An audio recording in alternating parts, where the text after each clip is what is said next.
Many reasons, you know what I'm saying? Don't like and subscribe.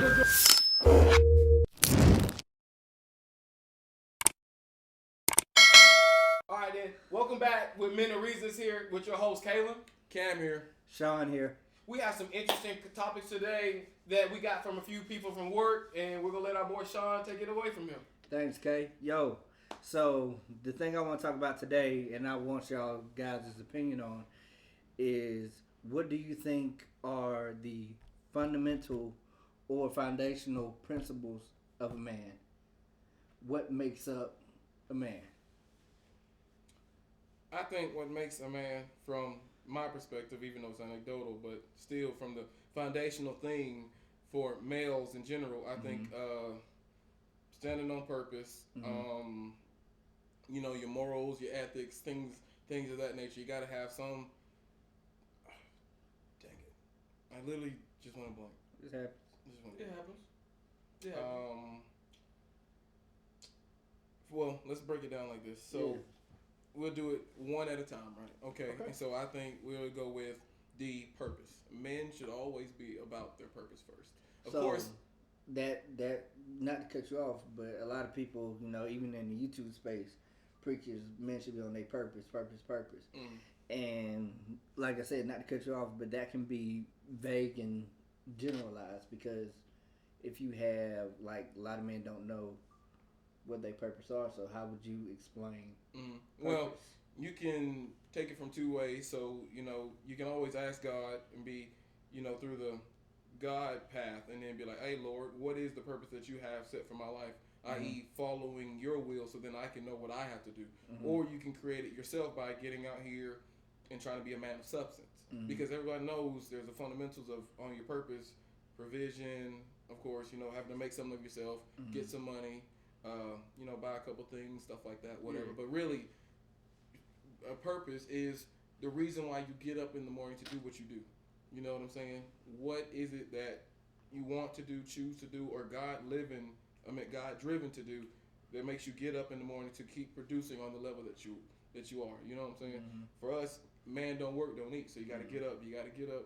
You see what I'm saying? You got to go produce to eat. You know what I'm saying? Of course, that's just the basics of humanity in itself. Yeah. But I truly think a man should be on his purpose first. And of course, then you got to go to morals. You got to have your do's and your don'ts. You know, like what you will stand for, when you won't stand for. Right. And so if a man with no morals, you know, or is easily, you know, like swayed. Yeah. Yes, good word for it. He really ain't got no good morals. You see what I'm saying? Because if yours is easily swayed, just like a child's would be, then how can you truly stand? You know, you're supposed to have a vision to a certain degree, and then you're supposed to stand on said vision. And if things that come into your life morally, just or unjust, start to waver it, then of course we're still humans. You know, humanity gets, we're flawed in a sense, but also then we have the ability to be swayed by things, you know, from, you know, like outside sources and all that. Thank you. So my thing is, your morals supposed to stand. You're supposed to stand on the business that you say that you're going to as the man that you are. That when you get up and look in the mirror every day and be like, this is me, this is who I am, this is what we're doing, stuff like that. Talking to yourself, you know, some people have to do that, whatever.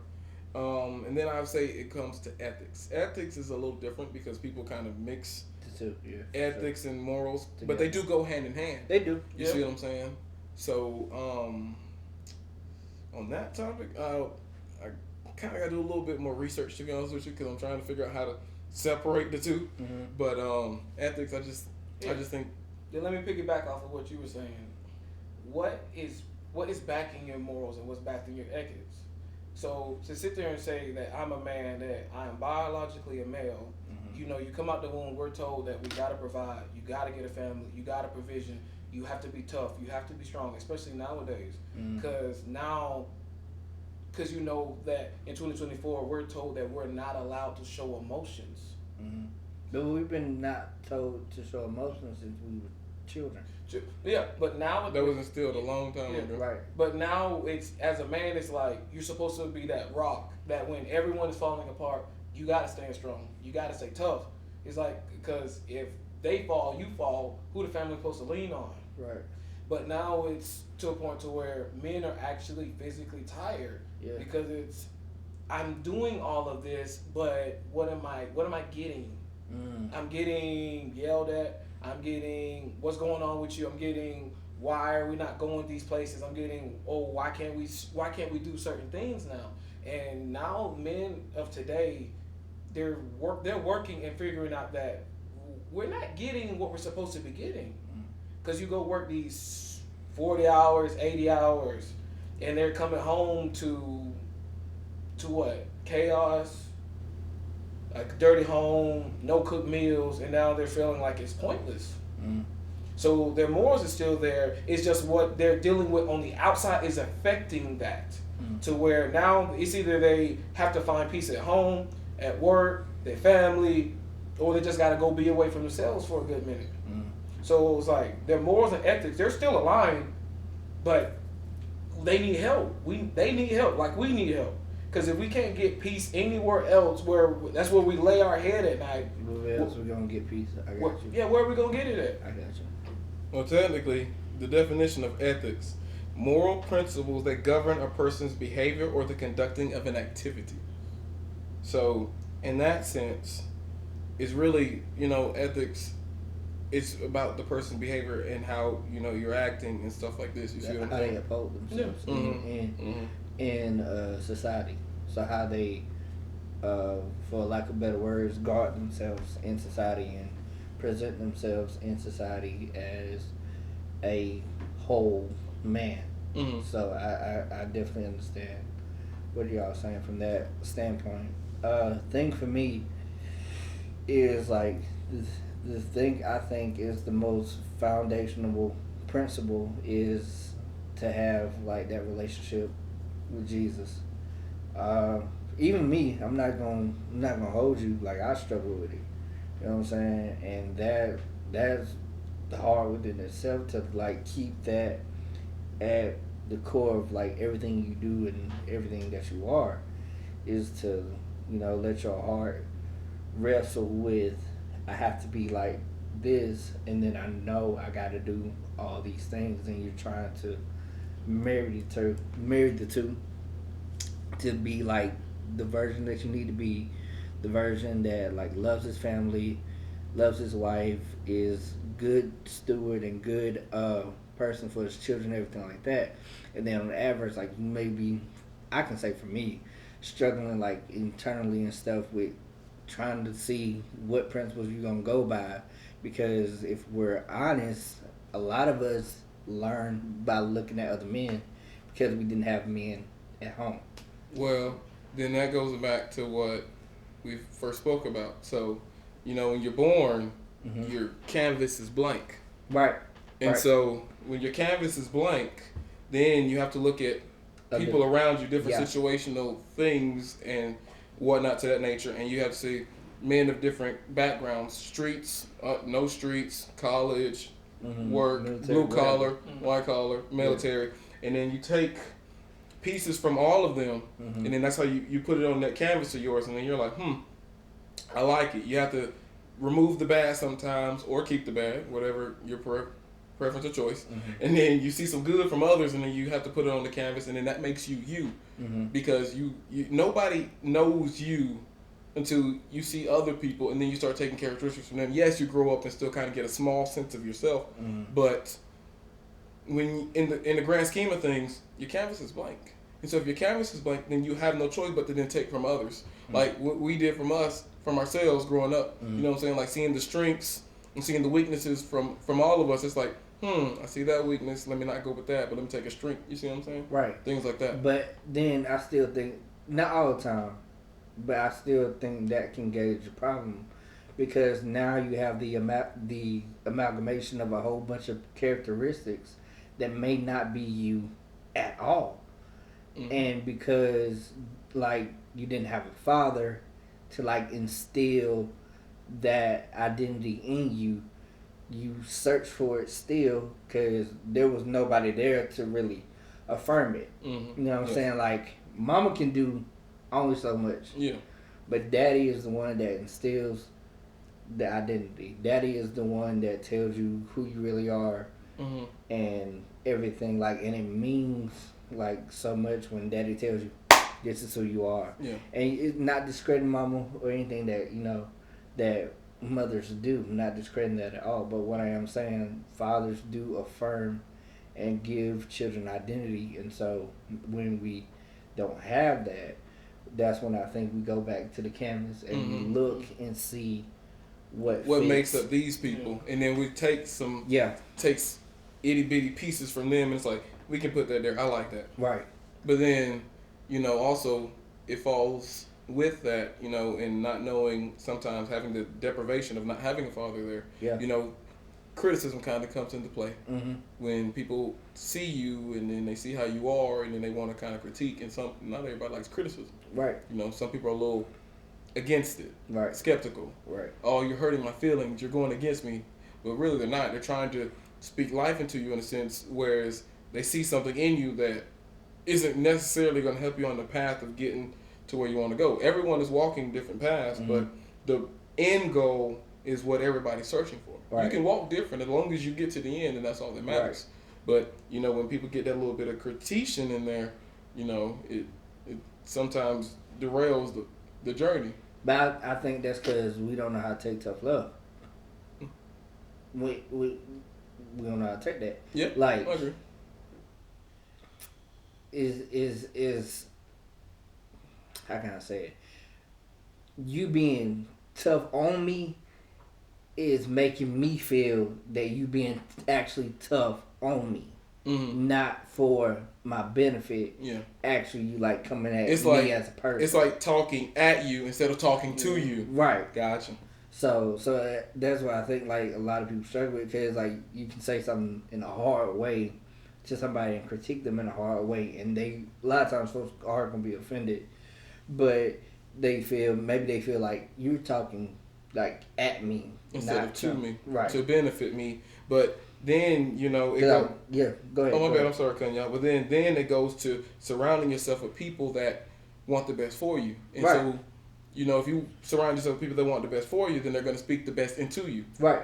So then you should never look at criticism from them as a negative, because they're trying to get you to a different level that somehow maybe you just don't know how to get there yourself. Right. You see what I'm saying? They see the path. Right. They know what you're doing, Right. but you don't know how to make 2 and 2 make 4. So Right. they're trying to put their 2 in there with your 2 to make the 4, so you can get to where they see you wanting to go. Right. So let me give you a scenario. We're gonna paint a whole scenario here. We're at a lunch table right now, and we have a young man sitting here, and he has no friends, but he wants to get friends, and he has good morals and good ethics, but he just doesn't know how to go about presenting himself to the world and to his colleagues, his peers. What would you tell him? Hey, like, this is how you go about it to get to know someone. Or here, if you want to start a brotherhood, here, go meet somebody who's like recollect with you. How would you tell him? How would you tell him to start that path? So for me, like you saying, getting friends. So number one, I think I'll do like a number 1A and a number 1B. Okay, But okay. like number 1A would to like dress how he wants to be presented to the world, and B is when he talk to people, just listen. People love talking about themselves. That's humanity to its core. They love talking about themselves. So if he just listen, then I think like him being friendly and him going up to people and just listening to their stories, I think that'll help him gain friends. And go ahead. So listen to where he pick up on certain things to where he gets to know them immediately. Yeah, because folks love to talk about themselves. Mm. It's just how we are as people. Like It's innate. it's at that innate. It point. really is. Like I can't remember if it's necessarily in scripture. It might be, but it's like show yourself. If you want friends, you gotta show yourself friendly. So like when you trying to go that route and you trying to get friends, just let folks talk and listen to them. But like be able to discern and decipher like somebody you actually want to have a conversation with, adverse to somebody that's just doing stupid stuff. All right. Where you at with this? I'm gonna go a little different than Sean. All right. My thing is, man, to be honest with you, don't really. I mean, of course, you want friends. Nobody wants to be the lone wolf. But at the same time, there's nothing wrong with being a lone wolf because people still find themselves gravitating towards you. You know what I'm saying? Like you can be the man that walks by himself, but people gonna find themselves to gravitate to you by via your the way you talk, the way you dress, the way you act, maybe even just your personality. You know what I'm saying? So sometimes you might think that, oh, woe is me, the end and stuff, but it's really not. You just haven't kind of evolved into the thing you need to be, and then people haven't seen the full you yet. Right. Trust, you haven't seen it. Yeah. Yeah. You know what I'm saying? So trust, you're going to get friends. It's something that you don't really need to focus on right now, but you do at the same time because in high school, that's how people learn how to socialize. That's how you learn the hierarchies of society and the cool kids versus the lames and things like that of that nature. So you do need to socialize to understand where you fit in said puzzle. But at the same time, I mean, don't focus on it too much. Yes, you want friends. Talk to people. People are really just out there trying to find themselves like you. Yeah. One day you might have a conversation with somebody, and then there you go. It used to be simple back in the day. You both share a meal or whatever, or fart together, and then best friends. So nowadays it's a little bit more complex with media and the phones and for sure. everything and stuff like that. So there's no more human interaction, and when we take human interaction away, it's a problem. That's when the deprivation comes in of true human of us actually socializing. You know what I'm saying? That's why there's a deficit right now with the young people because of the fact that since we're always on this and we always want to talk through this, we don't know how to get to the core level of who we are and actually just be able to have a good conversation with somebody or, just small chit chat. You know what I'm saying? That's why he probably doesn't have friends now because he doesn't know how to socialize. Maybe. What that remind me of is when we were in high school, and I'm not going to say the guy's name, but he was a different guy, and a lot of people, thought he was weird and stuff like that, right? And so, but I would just make it my thing to like go talk to him, hang out with him, see like how he was as a person. And like I used to love doing it because nobody else was talking to him, and so I like knew I already had friends, but I always liked being friendly to people.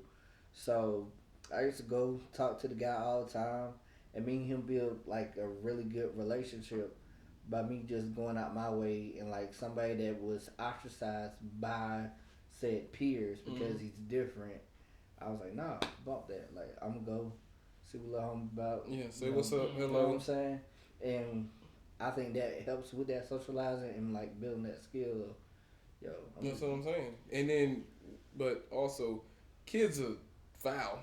No, they mean. So my thing is, when you're out there and you're trying to find, like I said, where your puzzle fits in your piece fits in said puzzle, you do get ostracized by others because you're different. But see, everybody's trying to be in the norm and wrapped up in the regular. Yeah. You see, but those that stand outside want. You just gotta stop caring. You see what I'm saying? Yeah. You all walk different paths as long as you get to the goal. Yeah. And because people choose different paths, that's why they get judged so harshly versus others that walk the same way. Right. But if you're all walking the same way, are you not then collective minded, kind of in a sense? Because those that stand different, most times are the anomalies. Yes, and then they don't want to conform to the social norms that everybody else does, and you shouldn't ostracize them for that. Right. So then, would that make them the ones that judge wrong? I would also say for the young people out there, male and female, it's okay to be nice. It's okay to be kind. It's okay to be sweet. You don't allow someone to take you for advantage or take your kindness for granted. You can move in a setting, just don't allow someone to take from you. Yeah, because like people will take from you if you are kind. If you let them walk over you, then they'll walk all over you. So it's like, make sure that when you do find your friend, you do find your group, let them be able to not only speak life into you, but able to be able to move with you in a setting. That way, that when they see something happening, they'll speak up for you if you don't speak up for yourself. I think that's a good way to measure the kind of people that you're with. I wouldn't say click. I say measure the kind of people that you're with. Like that's what I would say. Because if you're with somebody and then they'll let you talk about somebody or move or even in a situation to where if I'm moving with you but I don't feel protected with you, then there's an issue. And I think that a lot of young men have that to where they are sweet, they're kind, they're trying to find friendships. It's just they're getting taken advantage of. And I think that right now is why so many men are hesitant now to move forward in life. They're so hesitant to speak out. They're so hesitant to actually just show affection now too. Yeah, like being accepted by everybody is not the goal. Yeah. So like, if I got friends, cool. If I don't, cool. Like the right people will. You ain't gonna die. Yeah, right. Like the right people come and So find me. should you be able to stand alone too? Yes, you have to. So like, you have to be able to stand alone because, folks. My mama said this, and like she got it from one of my aunts. But like, folks gonna talk about you till the day you die. So you're gonna have to learn how to like stand on your own square and be okay with you being on your own square and not caring what people doing or what people saying. Because if you not rocking with it, you not rocking with it. I remember when we were in high school and they would be like, Sean, let's go do something. I'm like, I am not with this. I'm like, Sean is not with, like, I'm not doing this. I don't want to do this. And they're like, bro, stop being lame. I'm like, nigga, I don't care. Do whatever you want to do. But if I don't want to do it, I'm not finna do it. Yeah. Peer pressure don't affect. Yeah, like, so I got okay with being ostracized by myself because I always felt that way. So I was like, I don't care. Like, I'm cool with the 4 people that I got. I don't really. That's more than enough. Yeah. Young men, listen to this. Dude. Just listen. Surround yourselves with like-minded individuals like you, other young men that move the same way. Different paths, fine, as long as the goal at the end is the same. Now, we ain't saying do no crazy stuff on your Please path don't. now, because then you got to cut some folks out. Please don't. But surround yourself with like-minded individuals, male friends. Iron sharpens iron. You ever heard of that term? Yep. And so surround yourselves with them so then y'all can catch each other when you fall down at your lows, you celebrate at your highs, things of that nature. Find like-minded individuals to move through with life so then when you get to the end of life, y'all can celebrate and be like, oh, we made it, we did it, however you want to go out with it, stuff like that. But find people that resonate with you and peer. The same thing up here. You see, you can't be moving with different individuals that, are all in different places in life. You know what I'm saying? Sometimes you got to cut some folks off. I know we all don't want to do that. You cut friends off. I get it. Whatever. Associates, brothers, sisters, however you want to call the terms. But if they're not moving in the same direction, and if y'all ain't like up here and trying to get to the same end goal at the end, then sometimes you got to cut folks off. But surround yourself with people that not mirror you in a sense, but what I'm trying to say, just like-minded, just in simplest terms, like I said before. Look for like-minded individuals. We're all brothers, You seen the light skin in the first video. You got him, you got me. Heck, we're twins at this point. So, yes, surround yourselves with folks of the same, of different individualities, but at the same time, same goal and mindsets in mind. So then when you get to the end, y'all can celebrate, be like, we did it, we made it, we made ourselves something, stuff like that. Also, what he said, get to the end goal, you can get to the bag, but never want to jeopardize your morals or your ethics to get to the bag, okay? Stand on what you believe in, stand on what you were taught, and if you even got a mentor, let your mentor pour into you. Facts. Let your mentor talk to your mentor, call them, text them, either male or female, and if they're able to instill in some stuff into you that help you grow through your daily life, listen to them. Don't sit there and turn them away, because sometimes you can't go to mama, you can't go to auntie, you can't go to uncle, you can't go to brother, you can't go to sister. So if you actually got a mentor that actually wants to pour into you and pour life into you, I advise you to listen. Let them pour. Man, look, I think, guys, that was a great conversation. Hopefully, this guys touches you. You know, we're thankful that we got to have this conversation today. I think Caitlin just maybe alluded to next week's topic, but we want to say, man, we love y'all. We appreciate y'all hearing us out. This is Sean from Men of Reasons, Cam. Kayla. and we see y'all next week, man. Peace out.